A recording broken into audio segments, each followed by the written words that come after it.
Here with Ford Momentum. Right behind me is my 1998 Lexus GS 400, and if you've been following along with this multi-part series, I have lowered the car on coilovers, and I have also put in rear eccentric bushings from Super Pro to help correct the camber.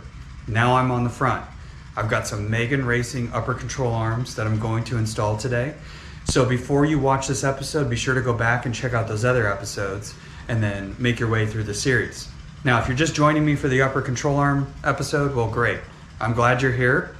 Let's jump right into it so you can see these Megan Racing upper control arms as I unbox them.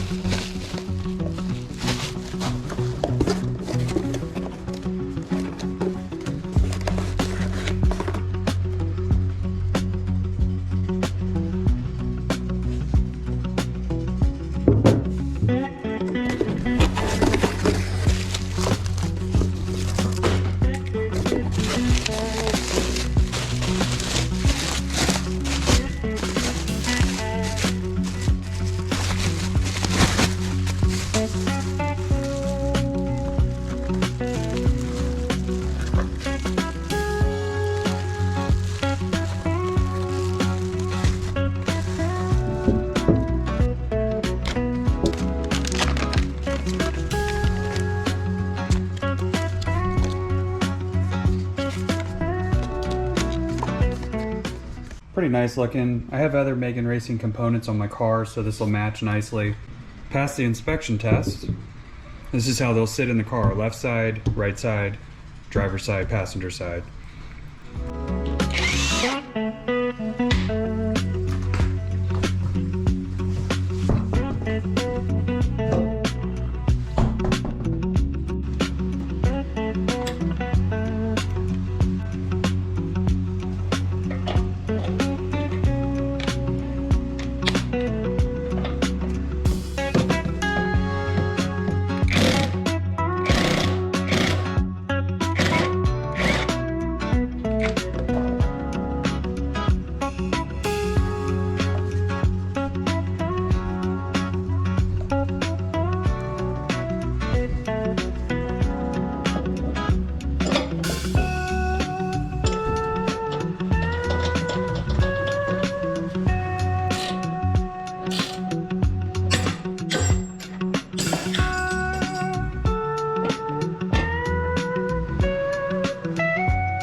If you guys get stuck like this, which you probably will depending on your suspension setup, you're going to need to compress your spring a little bit to allow clearance for it to come out. See how it's hitting?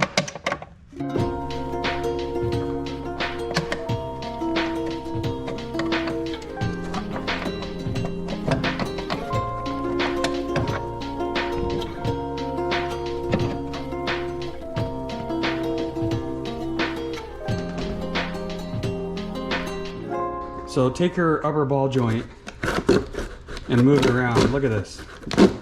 That is way too easy. So that's 85,000 miles right there. These are pretty flexy. They're not torn that I can see. Pretty light component, honestly. But if you look at this, I can't even move that. There we go. Pretty simple job.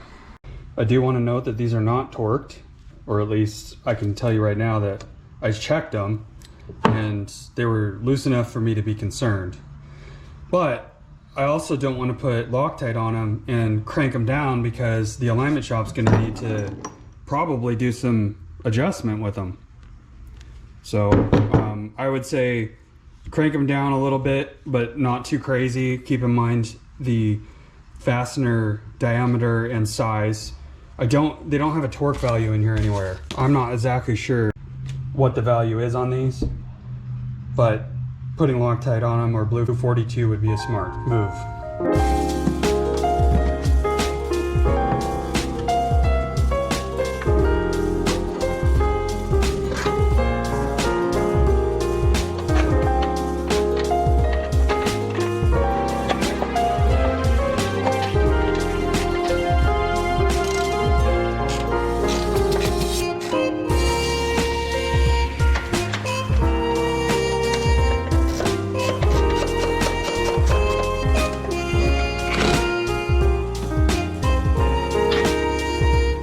Torque value is 39 foot-pounds here and here, and 64 foot-pounds right here.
It's down, and looking at it, I mean, the camber looks good, but it's got to go to the alignment shop. That's all there is to it.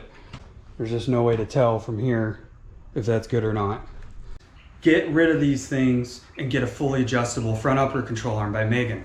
Super easy job. Don't be hesitant on doing this job. Follow my steps, torque everything correctly. It's one of the easier jobs I think I've ever done on this car. Remember, you're replacing worn out parts as well. So not only inner bushings where it attaches to the unibody, but also the upper ball joint, which on my car with 83,000 miles or something is, I can hear it. It's very loose.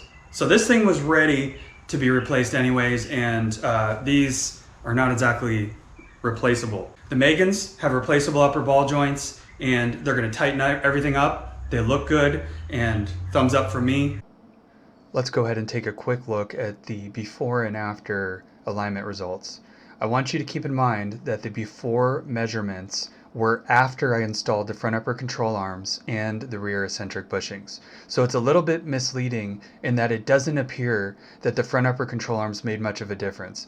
But that's only because I didn't take the car in before I installed these things. So this is a before measurement, meaning before the alignment tech made any adjustments to the car. I brought it in as is with everything adjusted out as much as I could do it.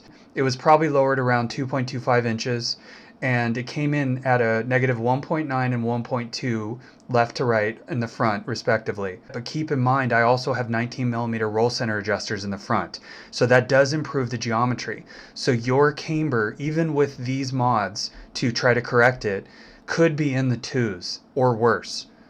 So I believe that before I installed the front upper control arms, that I would have been somewhere around -3. So these upper control arms improved my camber adjustment significantly. Now in the rear, I almost was able to get it in spec with the eccentric bushings. You can see that the alignment tech had the camber measured at -2.2 and -1.5 left to right in the rear. he got it to negative 1.4, negative 1.3 in the rear, which is great. Now toe is what eats your tires. You can see that when I brought it in, the toe was out on the right front side. It was also out in the rear. Thanks to my adjustable Megan rear toe arms, the toe is all good now, not only in the front, adjusting the tie rods, but in the rear, adjusting the Megan toe arms. So the car looks much better, with the slight exception being the camber. But negative camber does improve lower speed handling, and when you're zipping around town, it helps the car to corner better. So I am not too worried about these camber measurements. The car doesn't get driven very often, and pretty happy with it. So I think that these mods do help a lot if you're looking to get your camber closer to spec. If you're not already a subscriber, hit that subscribe button, drop a like, drop a comment. See you on the next one.